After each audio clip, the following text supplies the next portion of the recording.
بسم اللہ الرحمن الرحیم۔ صلی اللہ تعالی علی حبیبہ محمد وآلہ وسلم۔ انما یرید اللہ لیذھب عنکم الرجس اہل البیت ویطہرکم تطہیرا۔ اگر امام علی مقام کربلا میں عورتوں اور بچوں کو ساتھ نہ لاتے اور انہیں اسیروں کی طرح کوفہ و شام نہ لے جایا جاتا تو یزید کے نمکخوار صحرائے کربلا میں پیش کی گئی خاندان رسول کی عظیم قربانیوں کو رائگاں کر دیتے۔ خواتین نے اپنی وفاداری، ایثار و قربانی کے ذریعے اس معرکہ حق و باطل میں رنگ بھرے، اپنے باپ، بھائی، شوہر اور بیٹوں کو اسلام و قرآن اور امام برحق کی بقا کے لیے راہ خدا میں مرنے کی اجازت دینا اور شہداء کے لاشیں پر سجدہ شکر ادا کرنا آسان بات نہیں ہے۔ لاکھوں کروڑوں سلام ان بیویوں پر جنہوں نے راہ حق میں مصائب اٹھائے، قتل و اسیری کی تمام منزلوں سے گزر گئیں، اپنے عزم و ہمت کے تحت کوفہ و شام کے بازاروں اور دربار یزید میں حسینیت کی فتح کے لیے علم لہرائے۔ اگر سیدہ زینب اور امام سجاد کی قیادت میں اسیران اہل بیت نے خطبوں اور تقریروں سے جہاد کیا۔ ڈاکٹر علامہ محمد اقبال نے فرمایا تھا، حدیث عشق دو بابست کربلا و دمشق، یکے حسین رقم کرد دیگرے زینب۔ دین اسلام زندہ ہے تو کربلا کی بنا پر، اور کربلا زندہ ہے تو سیدہ زینب کی بنا پر۔ سیدہ زینب مفسر قرآن ہیں۔ مولا علی کے دور خلافت میں کوفہ میں اپنے گھر پر اہل کوفہ کی عورتوں کو درس قرآن و فتویٰ دیا کرتی تھیں۔ دین فہمی، دین کا ابلاغ اور دین پر ڈٹ جانا سیدہ زینب کبریٰ نے سکھایا۔ سیدہ زینب بنت امام علی علیہ السلام 5 اماموں کی مشیر تھیں۔ آپ کا ایک لقب شریکۃ الحسین بھی ہے۔ اس کی وجہ یہ ہے کہ آپ اہل بیت علیہم السلام اور امام علی مقام کے درمیان رابطہ تھیں۔ میدان کربلا میں سیدہ زینب کبریٰ کا ایک کان اہل حرم کے نالہ اور دوسرا کان میدان جنگ سے امام کی صدائیں سنتا تھا۔ پیغامات کی نشر و اشاعت میں سیدہ زینب کی خطابت کا اہم رول ہے، اور یہ آپ کی خطابت ہی تھی کہ کوفہ و شام کے ماحول کو بدل کر رکھ دیا۔ گورنر کوفہ ابن زیاد نے جب اسیران اہل بیت پر طنز کیا کہ معاذ اللہ تم ذلت میں ہو اور ہم عزت میں ہیں، یہی اللہ کی مرضی ہے، تو سیدہ زینب کا جواب تھا، امامت اور رسالت ہمارے گھر میں ہے، ہم تا ابد معزز اور سرخرو رہیں گے جبکہ تم اپنے محلات سمیت نیست و نابود ہو جاؤ گے۔ اور پھر دربار یزید میں بھی شیر خدا کی شیر بیٹی نے اللہ کی وحدانیت، اس کے عدل اور روز حساب کا ذکر کیا۔ اپنے نانا رسول اللہ صلی اللہ علیہ وآلہ وسلم کے دین سے پیوست رہ کر اپنے صبر، قربانی اور وراثت کا ذکر کیا اور فرمایا، تو آج کی فتح پر مان نہ کر، یہ جو اذان گونج رہی ہے یہ تا قیامت ہمارے ہونے کی تصدیق کرتی رہے گی۔ جب اہل بیت کو اسیری سے رہائی ملی تو بی بی نے شام سے مدینہ واپس روانہ ہوتے ہوئے اونٹنی پر بیٹھ کر یزید کو مخاطب ہو کر فرمایا، تم کیا سمجھتے ہو، حسین کو قتل کر دیا ہے، میں بھائی حسین کو زندہ لے کر جا رہی ہوں۔ اور واپسی میں کربلا سے مدینہ آتے ہوئے سیدہ نے آنکھیں بند کر کے فرمایا، اون و محمد میرے بیٹو، خدا حافظ۔ جتنا عرصہ سیدہ زینب مدینہ میں رہیں، مسلسل ذکر حسین میں مصروف رہیں۔ شہادت کے واقعات کربلا سے کوفہ، کوفہ سے دمشق اور کربلا سے مدینہ تک کے مصائب خواتین کی نشستوں میں، مجالس میں بیان کرتی رہیں۔ آخرکار حاکم وقت نے آپ کو مدینہ سے دمشق بھیجنے کا حکم دیا، اور سیدہ زینب کبریٰ اپنے شوہر عبداللہ ابن جعفر طیار کے ساتھ دمشق پہنچ گئیں۔ آج بھی دیکھا جا سکتا ہے کہ دمشق میں جگہ جگہ بورڈ لگے ہوئے ہیں، خوش آمدید بی بی زینب کے شہر میں۔ 62 ہجری میں آپ کا وصال ہوا۔ آپ کے روضہ مبارک پر چادروں کے ڈھیر لگے رہتے ہیں، جو بہت سے ایمان نہ رکھنے والوں کے لیے بڑی مثال ہیں۔ طیبہ تو لے کے کربل تئیں، کربل تو لے کے شام تئیں، سارا سفر سیدہ زینب دا، تشہیر نبی دی بن دیے۔ شہزادی سیدہ سکینہ بنت حسین بھی اپنے والد کے ہمراہ کربلا کے میدان میں موجود تھیں اور سب مصائب و مشکلات کا صبر و استقامت سے سامنا کیا۔ سیدہ سکینہ بنت حسین سے امام علی مقام کو بہت پیار تھا۔ آپ سکینہ کی پیدائش سے قبل دعا فرماتے، یا رب مجھے ایسی بیٹی عطا کر جس سے میں بہت زیادہ محبت کروں اور وہ بھی مجھ سے بہت زیادہ محبت کرے۔ ایک مرتبہ امام علی مقام نے فرمایا، سکینہ میری نماز شب کی دعاؤں کا نتیجہ ہے۔ روز عاشور جب امام علی مقام میدان کربلا میں جانے لگے تو پہلے خیام میں آئے اور فرمایا، یا سکینہ، یا فاطمہ، یا زینب، یا ام کلثوم، میرا سلام آخر۔ تو شہزادی سکینہ نے رو کر کہا، بابا جان کیا مرنے کو جاتے ہیں؟ پھر کہا، بابا ہمیں ہمارے جد کے حرم میں واپس پہنچا دیجیے۔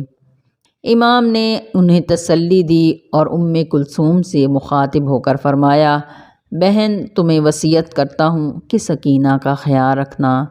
پھر سکینہ کو اپنے سینہ مبارک سے لگایا اور آنسو صاف کر کے فرمایا، اے سکینہ میری شہادت کے بعد تمہیں بہت زیادہ رونا پڑے گا۔ جب امام علی مقام کی شہادت کی خبر خیام میں آئی تو سکینہ روتے ہوئے جا کر اپنے بابا کے جسد منور سے لپٹ گئیں اور سیدہ زینب نے سکینہ کو باپ کے لاشے سے جدا کیا۔ رات کو جب یزیدیوں نے حضرت حر کی بیوی کے ذریعے سیدزادیوں اور دیگر بیویوں کے لیے پانی بھیجا تو سیدہ زینب نے پانی سکینہ کو دیا اور شہزادی سکینہ روتے ہوئے پانی لے کر چل پڑیں کہ پہلے اپنے چھوٹے بھائی علی اصغر کو پانی پلاؤں گی۔ 11 محرم کو جب اسیران اہل بیت کا قافلہ چلا تو یزیدی سپاہی جان بوجھ کر لمبے راستے سے شام کی طرف روانہ ہوئے۔ سفر شام کے راستے میں ایک بار شہزادی سکینہ نے اڑتے ہوئے پرندوں کو دیکھ کر امام زین العابدین سے سوال کیا، بھائی یہ پرندے کہاں جا رہے ہیں؟ امام نے فرمایا، یہ اپنے گھروں کو جا رہے ہیں۔ تو شہزادی نے عرض کیا، کیا ہم بھی اپنے گھر مدینہ کی طرف جائیں گے؟ امام کا دل کٹنے لگا۔ سکینہ کا معصومانہ سوال سن کر اپنے آنسو ضبط کیے اور خاموش رہے۔ سیدہ سکینہ کو خاندان عصمت کے ساتھ اسیری کی حالت میں کوفہ اور شام لے جایا گیا۔ بعد ازاں قید و بند کی صعوبتیں اور اپنے پیاروں کی جدائی کا صدمہ برداشت نہ کرتے ہوئے ماہ صفر المظفر کو زندان شام میں شہید ہو گئیں۔ شام میں یزید کے محل کے ساتھ اس چھوٹے سے قید خانے میں ہی اس معصوم بچی کو اسی خون آلود کرتے میں دفنا دیا گیا۔ یا رب کوئی معصومہ زندان میں نہ تنہا ہو، یا رب کوئی معصومہ زندان میں نہ تنہا ہو، پابند نہ ہو آہیں رونے پہ نہ پہرا ہو۔ سیدہ سکینہ کا روضہ مبارک شام میں باب صغیر میں موجود ہے۔ شہزادی سیدہ فاطمہ بنت حسین بھی سانحہ کربلا میں شامل تھیں۔ کربلا میں جہاں خانوادہ امام حسین کے ہر فرد نے امام علی مقام کی قیادت میں اس حق و باطل کے جہاد میں حصہ لیا، وہاں خواتین اور بچے بچیوں نے بھی امام کی پیروی میں کوئی کسر نہ اٹھا رکھی۔ امام حسین کی لاڈلی بیٹی سیدہ فاطمہ بنت حسین کی سرکردگی میں میدان کربلا میں موجود بچوں نے جس استقامت اور صبر کا مظاہرہ کیا اس کی نظیر نہیں ملتی۔ آپ امام علی مقام کی سب سے بڑی صاحبزادی تھیں۔ سیدہ ام کلثوم بنت امام علی علیہ السلام، آپ کا اسم مبارک زینب صغریٰ جبکہ کنیت ام کلثوم تھی۔ آپ کی شادی جناب عون ابن جعفر طیار کے ساتھ ہوئی تھی۔ کربلا میں امام سجاد کے ساتھ شام پھر مدینہ تشریف لے گئیں اور مقصد شہادت امام علی مقام کو دنیا والوں تک پہنچانے میں نمایاں کردار ادا کیا۔ آپ بڑی جلیل القدر، صاحب فہم اور صاحب بلاغت تھیں۔ قید شام سے چھوٹ کر جب آپ مدینہ تشریف لائیں تو آپ نے مدینہ کے در و دیوار کو دیکھ کر بڑا دردناک مرثیہ پڑھا۔ جمادی الثانی کی آخری تاریخوں میں آپ کا انتقال ہوا۔ آپ کی قبر مبارک مدینہ طیبہ میں ہے۔ سیدہ رقیہ بنت امام علی ابن ابی طالب، جو کہ مسلم بن عقیل کی شریک حیات اور اسیران کربلا میں سے تھیں۔ سیدہ رقیہ واقعہ کربلا میں موجود تھیں اور مکہ سے کربلا جاتے ہوئے اپنے شوہر جناب مسلم بن عقیل کی شہادت کی خبر آپ کو ملی۔ آپ امام حسین علیہ السلام اور عباس علمدار کی بہن تھیں۔ شوہر مسلم بن عقیل کے علاوہ آپ کے 2 صاحبزادے بھی شہید ہوئے۔ جناب مختار ثقفی کے زمانے میں سیدہ رقیہ بنت علی اور ان کے ساتھ چند اور بیویاں تھیں جو ساحل مکران تک پہنچائی گئیں۔ آپ کا مزار مبارک لاہور میں بی بی پاک دامن کے نام سے مشہور ہے۔ کربلا کے کم سن شہید شہزادہ قاسم بن حسن مجتبیٰ کی والدہ حضرت بی بی ام فروہ آذربائیجان کے بادشاہ فضل بن عامر بن شیرویہ کی صاحبزادی تھیں۔ شہزادہ قاسم بن حسن 7 شعبان 47 ہجری کو پیدا ہوئے۔ آپ کی عمر مبارک 3 برس تھی کہ والد امام حسن مجتبیٰ علیہ السلام کی شہادت ہو گئی۔ جناب ام فروہ نے کربلا کے واقعے تک مسلسل 10 سال تک اپنے بچوں کی بہترین نگہداشت کی اور احسن طریقے سے اپنا فرض نبھایا۔ 60 ہجری میں جب امام حسین علیہ السلام نے مدینہ چھوڑا تو بھتیجے شہزادہ قاسم اور ان کی والدہ ام فروہ نے بھی آپ کے ہمراہ جانے کی اجازت طلب کی۔ امام آپ دونوں کو بھی اپنے ہمراہ لے کر چلے۔ یوم عاشور کے دن جب چمنستان اہل بیت کے پھول کٹ کٹ کر گر رہے تھے تو شہزادہ قاسم نے بھی اپنے چچا جان سے میدان میں جانے کی اجازت طلب کی۔ جب اجازت نہ ملی تو 13 سالہ قاسم اپنی ماں کے خیمے میں آئے تو والدہ نے کہا، تمہیں یاد ہے کہ تمہارے بابا جان نے تمہارے بازو پر ایک تعویذ لکھ کر بندھوایا تھا اور کہا تھا جب کوئی مشکل بھائی حسین کو پیش آئے اور اس کا حل نہ نکلے تو یہ تعویذ کھول کر پڑھ لینا۔ شہزادہ قاسم نے اپنے بازو سے وہ تعویذ کھول دیا جو ان کے والد امام حسن مجتبیٰ نے بندھوایا تھا۔ لکھا تھا، حسین میرے بھائی، 10 محرم کو قاسم کو اجازت دے دو۔ میں کربلا میں نہیں ہوں گا مگر میری طرف سے قاسم کی قربانی دے دینا۔ اجازت مل گئی۔ شہزادہ قاسم بن حسن بہادری سے لڑتے ہوئے شہید ہو گئے۔ امام علی مقام نے روتے ہوئے قاسم کا لاشا خیام کے قریب لا کر رکھ دیا۔ پھر فرمایا، بھابھی ام فروہ، قاسم کا دیدار آخر کر لیں۔ سیدہ زینب بی بی ام فروہ کے خیمے میں گئیں تو وہ سجدے میں کہہ رہی تھیں، یا اللہ تیرا شکر ہے تو نے ہماری قربانی قبول فرمائی۔ پھر بی بی ام فروہ نے امام حسین سے عرض کیا، یا حسین میرے قاسم کا پھٹا ہوا کرتا مجھے دے دیں۔ امام نے دے دیا۔ جب قافلہ حسینی 11 محرم کو کربلا سے کوفہ، کوفہ سے دمشق، واپس کربلا اور پھر مدینہ پہنچا تو بی بی ام فروہ نے شہزادے قاسم کا کرتا اپنے شوہر امام حسن مجتبیٰ کی قبر مبارک پر ڈال دیا۔ مکہ سے 80 میل دور طائف شہر میں عروہ بن مسعود ثقفی رہتا تھا۔ قبول اسلام کے بعد طائف کے پہلے مسلمان اور مؤذن بنے۔ اپنے قبیلے کے سردار تھے، بہت سخی اور خوبصورت تھے، گفت و شنید کے ماہر تھے۔ ان کے 2 بیٹوں میں سے ایک کا نام ابو مرہ تھا۔ ابو مرہ کی بیوی میمونہ کے ہاں بیٹی پیدا ہوئی۔ ابو مرہ نے ام المومنین حضرت حبیبہ سے عرض کیا، میرے گھر بیٹی آئی ہے، چاہتا ہوں کہ نبی کریم صلی اللہ علیہ وآلہ وسلم اس کا نام تجویز فرمائیں۔ نبی کی بارگاہ میں حاضر ہو کر ابو مرہ نے اپنا مدعا بیان کیا تو آپ صلی اللہ علیہ وآلہ وسلم نے فرمایا، اگر نام رکھ دوں تو لاج رکھو گے؟ ابو مرہ نے عرض کیا، یا محمد، جان دے کر بھی لاج رکھوں گا۔